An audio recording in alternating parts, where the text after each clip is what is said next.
In a world where love is marketed as salvation and romantic pursuit is equated with virtue, the story of Diogenes of Sinope pierces through the illusion like a ray of raw, unfiltered light.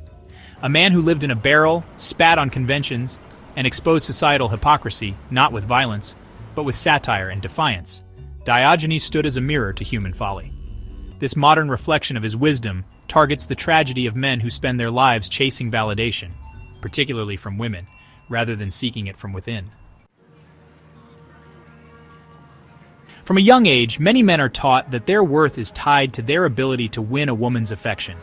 The chase is glorified in movies, love songs, and social rituals. Men are conditioned to believe that suffering for love is romantic, that longing is noble, and that rejection is a rite of passage. But Diogenes, had he been here, would have laughed, not out of cruelty, but clarity. He would say this isn't romance, it's dependency. Men have turned love into a transaction, attention for affection, sacrifice for approval. They give and give, hoping to receive a reflection of worth, mistaking temporary validation for deep connection. What they call passion is often addiction. What they call loyalty is frequently fear of being alone. Diogenes didn't pursue, he confronted. He mocked the powerful, exposed the foolish, and walked barefoot in the streets, barking like a dog to unmask society's pretensions. When Alexander the Great offered him a favor, Diogenes simply asked, "Stand out of my sunlight." That is power, needing nothing, asking for nothing, and being unmoved by influence. Modern men, by contrast, often orbit women like satellites, adjusting their moods, ambitions, and personalities based on female attention. They become performers, contorting themselves into roles, wearing charm like armor and vulnerability like bait. Diogenes would have seen this as tragic, a man trading sovereignty for scraps of approval. The chase is not love, it is servitude. And the man who chases does not possess, he is possessed. Most painfully, women instinctively know this. They are not attracted to submission, even if they appreciate the sentiment. The persistent caller, the poetic beggar, the shapeshifter. He becomes invisible, not irresistible. Because strength attracts, not sacrifice. Sovereignty compels, not supplication. Diogenes stood naked under the sky and felt whole. He didn't chase because he had nothing to prove.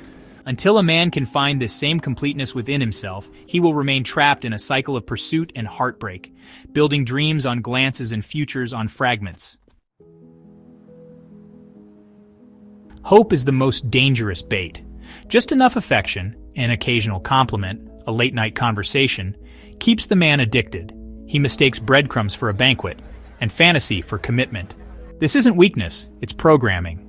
Men have been trained to respond to female attention as though it grants them meaning. In doing so, they lose sight of their own path, their own becoming. Each rejection feels like erasure because their identity was never self-anchored. It was built in her gaze, shaped by her silence, shattered by her indifference. But Diogenes would remind us, the world owes you nothing. Not love, not clarity, not comfort.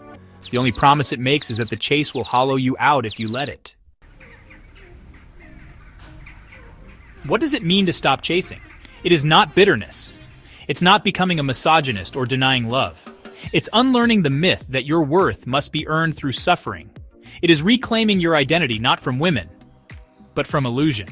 The goal is not to avoid women, but to stop expecting them to save you from yourself. You were not born to orbit. You were built to build. But construction starts with the self.